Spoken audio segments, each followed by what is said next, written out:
Dalam hal ini, betul saya boleh katakan beliau adalah seorang suspek lah dalam kes ini. Kerana pertama, Seksyen 36 telah diberikan kepada beliau untuk membuat penyihtaan harta.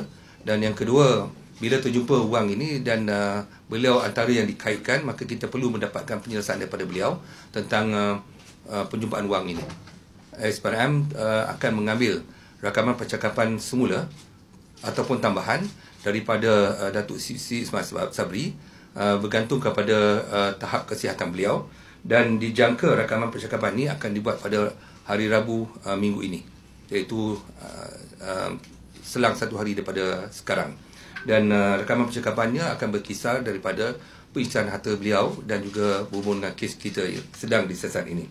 Setakat ini kita telah membeku 13 akaun bank yang bernilai kira-kira 2 juta ringgit. Berhubung Datuk Siti Ismail Sabri, kita tidak membekukan lagi akaun beliau. Akaun Yayasan Keluarga Malaysia ni, kalau tak silap saya, kita tidak bekukan kerana ia adalah akaun yang berterusan, masih lagi aktif dan digunakan.